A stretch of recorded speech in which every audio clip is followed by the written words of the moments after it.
जानकारी से आपको रूबरू करा देते हैं। गाजियाबाद से बड़ी खबर इस वक्त की देखिए, आदेशों की धज्जियां उड़ती हुई नजर आई हैं। गाजियाबाद में आनंद विहार में लोगों की भारी भीड़, कर्फ्यू के बाद लोगों में लॉकडाउन का भय, लेकिन भीड़ साफ तौर पर नजर आ रही है। इस वक्त की बड़ी जानकारी से आपको रूबरू करा रहे। तस्वीरें देखिए, गाजियाबाद की तस्वीरें हैं और इन तस्वीरों को देखकर क्या आपको लग रहा है कि लोगों के मन में कोरोना का भय है क्या?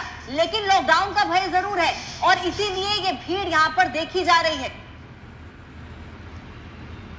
ज्यादा जानकारी के साथ मेरे सहयोगी वसीम अहमद जुड़ गए हैं। वसीम, ये जो तस्वीरें दिख रही हैं अपने आप में चिंता को और ज्यादा बढ़ा देती हैं।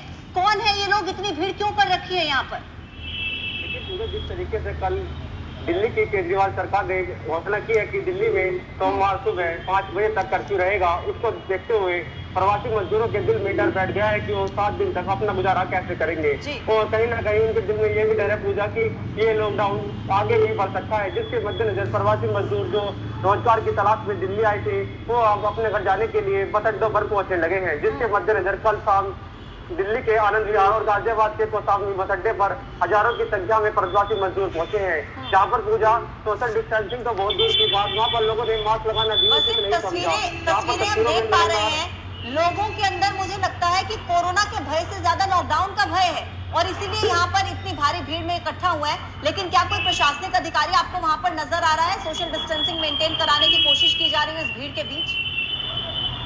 निश्चित तौर पर जैसे कि आपने सही कहा कि लोगों के दिल में कोरोना से ज्यादा लॉकडाउन का डर है, लेकिन इस दौरान बस अड्डा पर व्यवस्था बनाने के लिए प्रशासन कहीं भी मौजूद नहीं दिखाई दे रहा है। जितने भी नियम गाजियाबाद में लागू किए गए थे कि कोरोना को लेकर इन गाइडलाइंस का पालन करना है, वो कल शाम तक भी कुर्सियां नहीं है। किसी भी तरीके से पूरे गाजियाबाद में बस अड्डे पर लॉकडाउन का पालन नहीं। वो तस्वीरें बयां कर रही है कि बस अड्डे को सामने बस अड्डे की तस्वीरें आपके सामने है कि वहाँ के हालात किस तरीके से हैं, जिसमें साफ तौर से ये संदेश आता है कि देश में अब कोरोना के संक्रमण के मामले अगर ऐसी स्थिति रही तो बिल्कुल बढ़ने जा रही है। जी बिल्कुल, लेकिन फिलहाल अभी क्या स्थिति देखी जाए वहां पर? क्योंकि देखिए, कल दिल्ली के मुख्यमंत्री की तरफ से हाथ जोड़कर अपील की गई थी कि आप मत जाइएगा, एक हफ्ते की बात है, एक हफ्ता यहाँ पर रुकिए। उस अपील का असर यहाँ पर नजर तो नहीं आ रहा।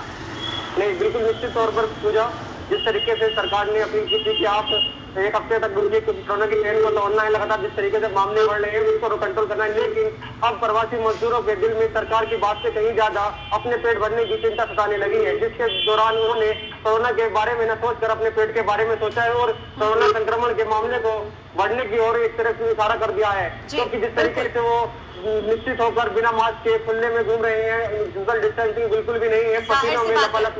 आप नजर बना के रखिएगा, लौटूंगी आपके पास। बहुत शुक्रिया आपका तमाम जानकारी साझा करने के लिए। इस बुलेटिन में मेरे साथ अभी के लिए फिलहाल इतना ही। अपडेट्स के लिए जुड़े रहिए खबर फास्ट के साथ। नमस्कार।